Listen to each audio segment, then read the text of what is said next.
الحمد لله الحمد لله رب العالمين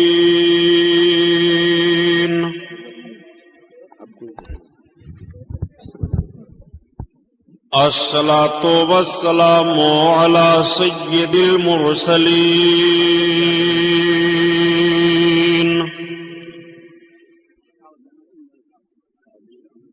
وعلى آله الطاهرين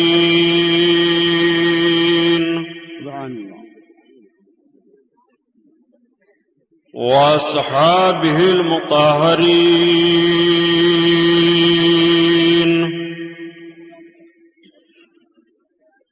وابنه الغوث العظم الجيلاني محي الدين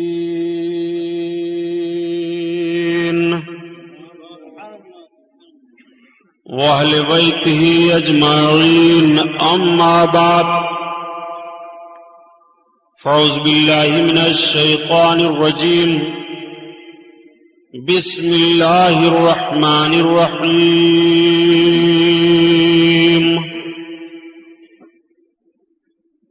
قال الله تعالى في القرآن العظيم والفرقان الحميد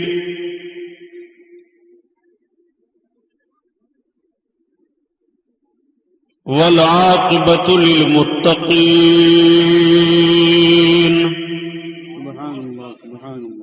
صدق الله البصير القدير وصدق رسوله الرشيد النذير والحمد لله رب العالمين.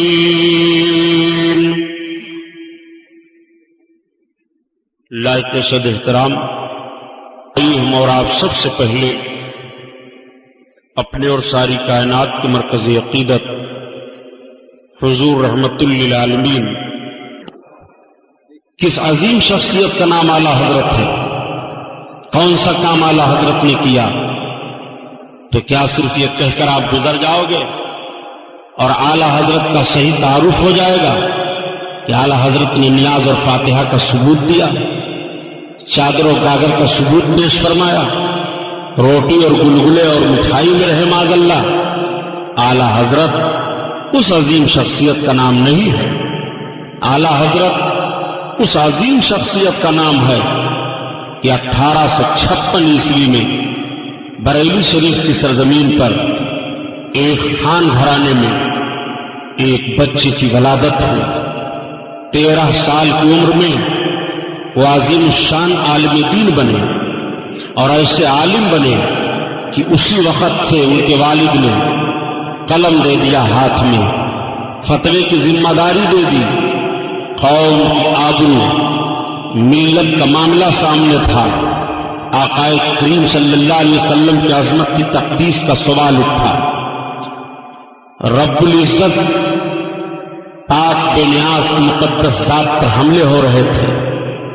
اس وقت سے اعلی حضرت نے جب قلم کو سنبھالا اور لکھنا شروع کیا تو چند ہی دنوں کے بعد میں لوگوں نے آپ کو مجدد اعظم کہا، اور کچھ دن اور گزرے تو عوام و خواص کی زبان پر آپ کو اعلی حضرت کہا جانے لگا. اعلی حضرت نے جب قلم سنبھالا تو بر صغیر کے مسلمانوں کے ایمان کو برباد کرنے کے لیے 100 سے زیادہ فتنے جنم لے چکے تھے. بڑا بھیانک فتنہ تھا کہ خدا جھوٹ بول سکتا ہے معاذ اللہ.